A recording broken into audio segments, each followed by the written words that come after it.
I think my philosophy has really changed, Oh yeah. especially with movies about, what I will buy. You don't really need to get everything. And I've, believe me, back in the YouTube days, I followed people like that on Yeah. YouTube where it's like, oh, I got Twilight, Breaking Dawn. I haven't seen the other ones and doesn't seem like my thing, but I got it. Just people buying like every anime Funimation released. It's just like Mm. you see something through. You buy a complete show, or you buy Hmm. all the movies in a series, or if this edition doesn't have all the extras, you buy this other edition to round it out. Yeah. And I kind of got caught up in some of that. I didn't have a lot of money, so I couldn't do it to a crazy degree, but I Yeah. started to realize more and more it's like, okay, am I actually going to watch this? And not only that, am I going to watch it again? Because Yeah. this is also, for just larger backdrop, this is where streaming starts to be a thing, because Hmm. you have Netflix coming to the fore, Amazon Prime, all these other streaming services are coming in. And there's kind of a buy-in for home video, where home video is feeling threatened. Like, okay, sales are going down. We have this Blu-ray format, and it seems like some people are buying into it, but people aren't going for it the way they went for DVD. There becomes a loyalty aspect to buying stuff where you're going like, okay, I need to support this company, or I need to support, people releasing movies and shows like this. And this isn't maybe a great example because I would get most of them anyway. But when Criterion announced that they were releasing Fantastic Mr. Fox on Blu-ray, I was like, okay, Hmm. every animated movie that Criterion releases, I am going to buy.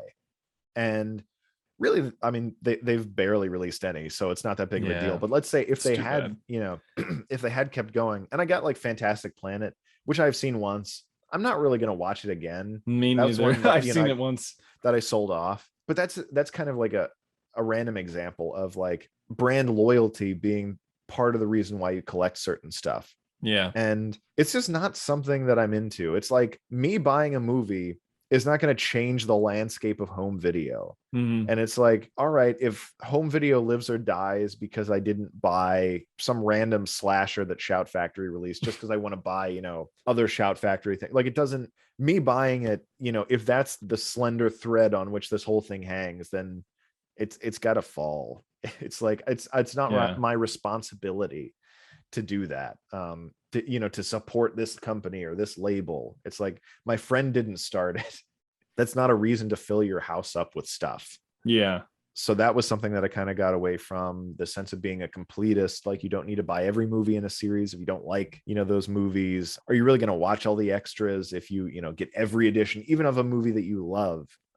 And I think moving, when Christina and I got married and I moved to the apartment, I realized like moving's a pain. I don't want to have extra stuff that I don't need. And I feel like that's kind of a watershed moment for a lot of people who collect stuff. It's like, that's when they realize maybe I don't need all this stuff.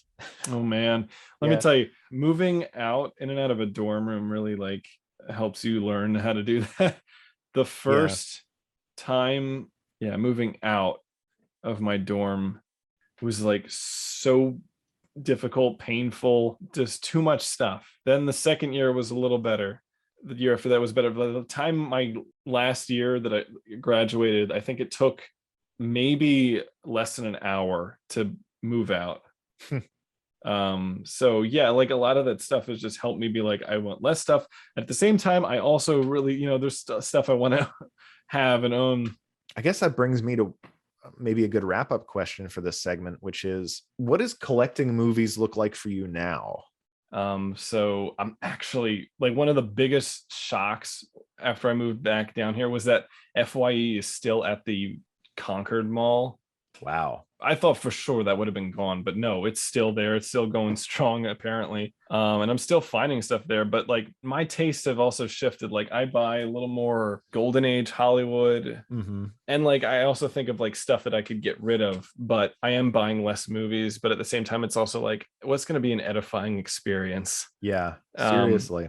and what's going to be good to show my kids one day? I still sometimes, collect stuff in a way. Like, recently I really got into Sam Fuller, his Yeah. movies, and because I just really love the guy. Like, I read his autobiography, which is phenomenal. A Third Face, I really recommend that. But like, his movies, they're the kind of movies I really like didn't know I wanted to see, and they're my kind of movies. He's a very sincere filmmaker and he innovates, but it's in a way where he's not just like trying to be like stylistic, where he's like thinking, okay, like how do I show this? And he's just very creative at coming up with interesting camera angles or ways of doing a scene. But And it's he's more out of scrappy too. yeah. Yeah. So like there's that, but I'm thinking about what are my favorite TV shows. There's some anime, there's like Captain Harlock, like I absolutely would watch that again and again.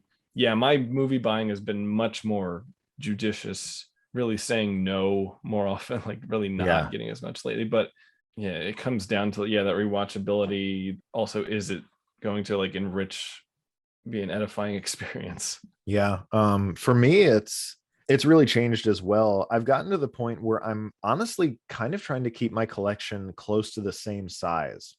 Like I'm Mm-hmm. not really looking to grow it. I would like to shrink it maybe, but what I ultimately am looking for is like kind of a nice, lean, mean collection of movies that I am going to rewatch Mm-hmm. and rewatch multiple times. Like if it's a movie that I'm going to watch now and then maybe in 10 years, oh, I'd like to watch that movie again. That really doesn't cut it for me Hmm. because at that point, it's taking up space on the shelf. I could just rent it if I'm going to watch it that often, like paying a little extra if I'm in the mood to watch something that I haven't Mm-hmm. seen in a number of years. That's okay. And I've come to embrace like streaming does have its place. If there's something I really want to watch, Yeah. that I know is not, it's not something I'm going to hang on to, that's a good place to go for that. When it comes to movies that I get, it's stuff that I want to watch and enjoy. I want to check out the special features. Another thing that I've kind of left by the wayside, which we didn't really even get into that much, is before when I was really focused on like, okay, I'm gonna be a filmmaker. I'm gonna study all these movies. I almost viewed my collection as an archive, Mm-hmm. cultivating my own kind of criterion collection. Like these are the movies I'm going to get. I'm going to study the scenes and this and that. And I've kind of moved away from that at this point, where it's really like, what movies do I enjoy? What am I going to watch again? What am I going to watch with other people? Let other people borrow, that kind of thing. Mm-hmm. And I don't really go around like we used to weekly to different stores. Yeah. I do collect some things, mostly books now, but with movies, I'll go in the movie section of Barnes and Noble very rarely. I'll Mm-hmm. go. I haven't been to Tunes in ages. Really, the like the most often I go to a store and look at the movie section is when we go to Second and Charles down in Wilmington when I come to visit you. Yeah. And that's a cool place to get stuff. I picked up a few things last time I was there, but yeah, I'm really just trying to keep the collection the same size. And if I get some new stuff, well, I'll sell off some other things that I'm probably not going to watch as often anymore. That's kind of the philosophy now. Yeah, like I think about that too often. I mean, with books as well, but like I would hope a lot of other collectors maybe reach this point where they Yeah. can take a step back and Mhm. look and just say, like, I don't need Right. all this stuff. And like And I think, for instance, there's also the fact that like, I really enjoy this. And I'm also, I want a physical copy of it because mhm. it's, streaming is unreliable. Right. Like Evangelion, the DVDs are still a great way to watch it because they still have all the music Right. intact in those. Yeah. And you can never Now, predict when something like that's going to happen. yeah, on the one hand, it's like, yeah, it's just a piece of music, but at the same time, it is a piece of music that changes the meaning of a scene. Yeah. It's integral. I think there's a really like the cheapest Blu-ray set for Evangelion that's coming out that I'll probably get just to get End of Evangelion Mhm. because that never had Fly Me to the Moon in any form in it. So Yeah. I don't think it'll be tampered with in that Mhm. way. And it would be nice to own a copy of that film that doesn't look like Vaseline has been smeared over the lens during Good an grief. Elmo transferring it. But Yeah. and that's another, yeah, that's one reason to upgrade, Yeah. if you're It buying the is. same movie again. Like we just got the Arrow release of Dune. Like both of us Nice. got Yeah. that Yeah. because the Universal Blu-ray is not great The transfer. sound is really good on the Universal Blu-ray, but yeah, picture-wise, to some extent in terms of the extras, although that was pretty stacked for what it was. I think ported over from the DVD. Mm-hmm. Yeah, the new Arrow set is fantastic. It's great. Because I love I mean, like Dune Yeah. is a movie I love. Like Mhm. Yeah, so I keep coming back to that one. And it's another aspect of collecting or not collecting, I guess, mhm. is before if I saw a movie I really liked, I'd be like, "Oh, I really like this movie. I need to own it." Hmm. And that's not necessarily the case. Like, I Yeah. think there are other criteria at play for like whether or not you should collect a movie and have it in your collection. Because a lot of movies, especially older films, they're not designed to be watched and rewatched all the time. And that's not the beauty of them. Like there are some Yeah. movies, it's like you watch it, you internalize that experience, and you carry it with you for years. Because that's like what it's supposed to be like. You know, you Yeah. encounter this movie in a theater in the 1930s and you've never seen anything like it. And then you remember it for years, even though it's not playing anywhere. There's no such thing as home video. You just carry it around with you. And there are a lot of movies that have that sort of heaviness where it's like, I'm not going to watch this often, but that doesn't mean it's not a valuable movie.